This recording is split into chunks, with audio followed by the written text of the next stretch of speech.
L'Afrique, un continent d'opportunités et sa jeunesse bien plus qu'un trésor. Bonjour à tous et soyez les bienvenus dans ce nouveau numéro de Mediap.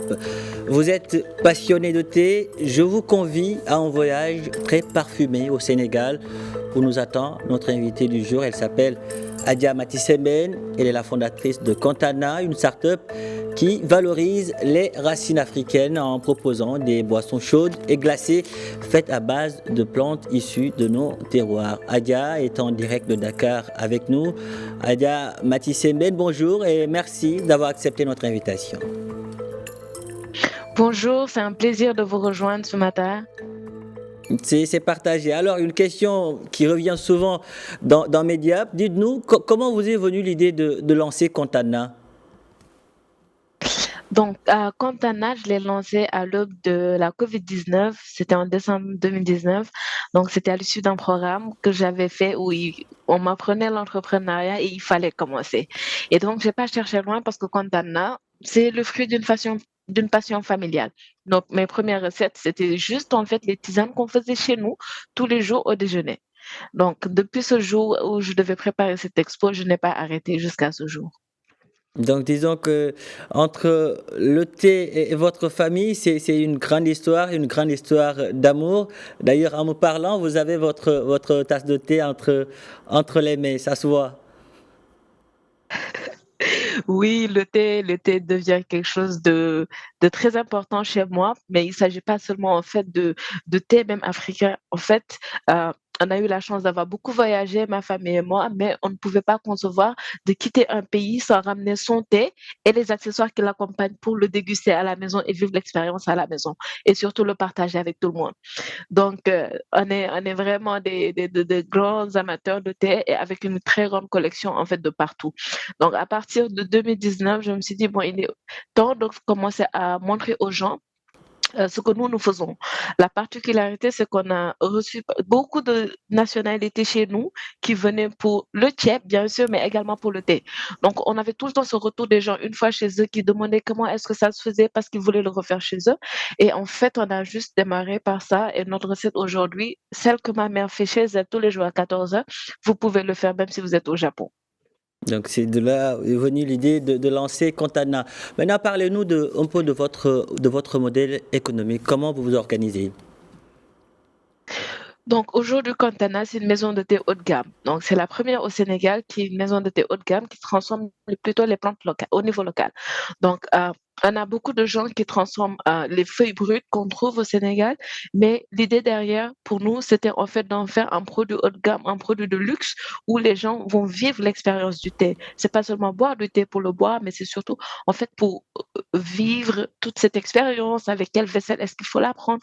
C'est comme et développer un symbole. Aujourd'hui, lorsqu'on parle de thé marocain, on connaît sa vaisselle avec la comment, heu, dans quelle manière et tout, et c'est la même chose qu'on essaie d'insérer en fait aujourd'hui au Sénégal. Et quel type de produits vous proposez exactement à votre clientèle? Donc aujourd'hui, par exemple, nous avons des mix de parfums, comme par exemple, on a un des best-sellers comme le Timis Moringa, qui est une infusion du soir pour bien dormir. C'est un mélange de menthe, de basilic et de moringa. Donc c'est une infusion du soir pour réguler le sucre, la tension et aussi pour apaiser. On a aussi un mélange à base de relax, qui est un mélange de la verveine, par exemple, marocaine et de l'eucalyptus du Sénégal, le nguer du Sénégal. Et en fait, on essaie de jouer plutôt sur des mix qui vont répondre à un besoin spécifique pour le client. Donc, on a des thés du matin qui remplacent en fait le breakfast tea qui est connu, ou bien des digestifs qui sont faits par exemple à base de bissap, citronnelle et menthe. Donc, nous avons aujourd'hui plus de 14 différentes références en fait qui sont vendues au niveau des centres commerciaux, des hôtels et certains restaurants au niveau de Dakar. Parfois, avec certains thés, on a l'impression, Adia, de ne boire que de l'eau chaude avec du sucre. Par exemple, aujourd'hui, moi qui suis passionné de thé, qu'est-ce qui, disons, devrait me pousser à acheter Contana? J'adore ce message parce qu'aujourd'hui, on peut dire que plus de 70% des clients qui viennent nous voir, ils reviennent avec un message. Depuis que j'ai commencé à boire votre thé, je n'arrive plus à prendre le thé du commerce. Et en fait, le fait est simple. C'est juste parce qu'aujourd'hui, exemple basique, il existe plus de produits à base de menthe que de menthe produite elle-même. C'est juste pour vous dire qu'il existe beaucoup de thé artificiels dans le monde. C'est des bases de thé, en fait, aromatisées avec des essences, avec des huiles, en fait. Et nous, ce qu'on fait à la différence, c'est juste que nous, on travaille la feuille. Donc, c'est des 100% plantes que vous allez trouver partout, ce qui fait que vous avez cette richesse de fleurs, de feuilles, de saveurs, et en fait, vous sentez vraiment que vous buvez du thé. Généralement, lorsque les gens pensent qu'ils boivent du sucre, c'est juste parce qu'en fait, ils ont du thé comme base, mais en fait, c'est aromatisé. Il y a beaucoup d'artificiels. Aujourd'hui, plus de 70% des thés qui se vendent dans le monde sont artificiels. D'accord, donc Contana, c'est très parfumé, vous venez de le dire. Vous avez également parlé des Oui. plantes que vous utilisez souvent. Dites-nous d'où provient votre matière première. Donc, pour le moment, elle vient essentiellement du Sénégal dans un premier temps. Donc, on a commencé une diversification avec quelques matières premières qui nous viennent du Mali et aussi du Maroc, comme la verveine qui est exploitée. Donc, notre idée sur le long terme, c'est de pouvoir prendre une matière première 100% africaine. Donc, et même en termes de thé, proposer des variétés de thé, mais que ce soit des thés cultivés, par exemple, au Kenya ou au Rwanda. Donc, l'idée, c'est que vraiment, ça puisse rester d'ici, ça puisse rester africain, mais on commence à, en plus du Sénégal, à regarder en fait les autres pays environnants, ce qu'ils ont comme parfum qui n'est pas connu. Aujourd'hui, nous sommes en train de tester des plantes comme par exemple la lavande qui nous vient du Maroc ou les feuilles de figue de la Guinée pour pouvoir proposer des tisanes en fait. Toujours dans l'idée de respect dans cet aspect de 100% feuilles. D'accord. Et quelles sont les étapes par lesquelles cette matière première passe avant d'atterrir chez vos clients, disons, avant d'atterrir dans nos tasses? Vous allez là-dessus revenir sur le processus de transformation. Quelles sont les étapes par lesquelles cela passe? Donc aujourd'hui, on est sur un process 100% au naturel avec un séchage au naturel qui permet en fait beaucoup plus de manipulation de la feuille, mais beaucoup plus en fait il y a beaucoup plus de détails sur la qualité de ce qui est proposé. Donc aujourd'hui, nous, on se rend directement chez l'agriculteur avec qui on travaille, on sélectionne les feuilles nous-mêmes après un process de tri, de nettoyage, de séchage au naturel sur 3 jours. On fait nos propres mélanges qui sont mis en pot et c'est comme ça que ça arrive en fait dans votre tasse. D'accord, excellent. Et en vous entendant parler, vous avez évoqué ce cultivateur, voilà, à qui vous achetez pas mal de plantes. Donc, vous faites en même temps, disons, la promotion du consommé local. Oui, la particularité, c'est que vraiment, on est une entreprise sociale, on va dire, parce que c'est pas seulement le profit qui est à l'avant, mais il y a beaucoup de création d'emplois, surtout au niveau des femmes.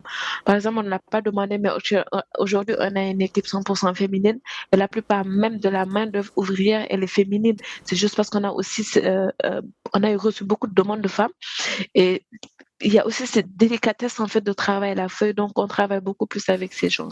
Un exemple basique, les agriculteurs avec qui on travaille, au début, on récupérait en fait ce qui constituait pour eux des pertes parce qu'ils n'arrivaient pas à trouver de clients. Mais aujourd'hui, on arrive en fait sur des partenariats selon lesquels nous, on préfinance en fait leur campagne agricole et en fait à l'issue de la campagne on sait que nous on a une matière première prête faite avec beaucoup de calme et pas de stress de penser à des invendus de produits par exemple. Donc après, les femmes avec qui on travaille, elles nous viennent essentiellement de la ville de Rufisque. Donc nous, on les forme sur le processus de transformation et après, en fait, elles assurent le relais sur le côté tri, nettoyage, séchage. On essaie beaucoup d'employer, en fait, la main d'œuvre locale. Vous allez le voir, par exemple, sur tous nos paquets, il y a tout le temps marqué Jokul Sénégal. Juste pour ne pas dire que c'est made in Sénégal, mais c'est made in Djokul Jokul qui Sénégal, est, qui veut dire quoi? oui, Jokul, ma ville natale, oui. Jokul qui est ma ville natale, qui est à Rufisque. Et en fait, ça participe aussi à la valorisation, en fait, de cette ville. D'accord, vous faites la promotion du consommé local. Vous faites également la promotion de votre ville, Diokoul. Adja, Kontana veut vendre. Kontana veut traverser les frontières du Sénégal, mais tout en, je l'espère aussi, tentant de léguer un avenir radieux aux générations futures. Là, je parle de votre engagement voilà, écologique. Qu'en est-il exactement? Comment vous procédez là-dessus?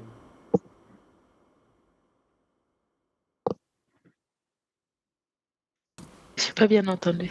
D'accord, je vais reprendre la question. Je disais, Contana C'est parti. veut vendre, Contana veut, voilà, veut faire beaucoup de chiffres, veut traverser aujourd'hui les frontières du Sénégal, mais tout en léguant, je l'espère, un avenir radieux aux générations futures. Qu'en est-il de votre engagement écologique?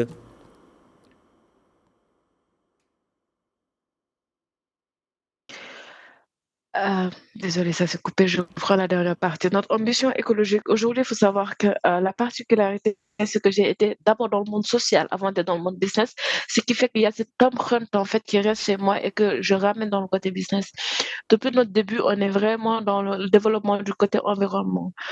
De par nos emballages, par exemple, aujourd'hui, on est beaucoup plus dans un format d'emballage recyclable Hmm. avec des pots en métal qui permettent d'abord de conserver la feuille beaucoup plus longtemps, mais surtout de permettre aux gens de les recharger. Également, en termes de filtres, nous utilisons en fait des filtres qui sont rechargeables, en fait réutilisables, et cela permet en fait au consommateur en fait d'économiser par rapport à son empreinte déchet, en fait avec cette politique de réutilisation, D'accord. Alors, par exemple. très rapidement, vos ambitions, est-ce que vous voyez Contana d'ici, disons, 1, 2 ans? Donc d'ici 1, 2 ans, il faut que ça commence à être la référence. C'est qu'aujourd'hui, Cantana, c'est plus qu'une entreprise, c'est une ambition en fait de faire découvrir les plantes locales au niveau international, de les élever au même rang que les thés. Donc notre ambition quand même d'ici 2 ans, c'est de pouvoir être présent dans au moins 10 aéroports et hôtels dans l'Afrique de l'Ouest. D'abord, prendre tout le marché de l'Afrique de l'Ouest, commencer à exploiter le marché de l'Afrique du Nord également. Donc, c'est de notre devoir aujourd'hui de faire connaître des plantes comme le quinqueliba au monde, de faire savoir qu'elles ont les mêmes vertus qui se fait dans le monde et de pouvoir en fait leur donner cet talent de liberté pour être connu partout. D'accord. Adia Matissemben, merci. Merci d'avoir répondu à nos questions. Le Sénégal est fier de vous, l'Afrique aussi. Merci. Merci beaucoup et merci pour cette invitation, c'est un plaisir. Voilà qui referme ce numéro de Mediap. Merci de l'avoir suivi. Où que vous soyez, prenez soin de vous et allez jusqu'au bout de vos rêves. N'abandonnez jamais.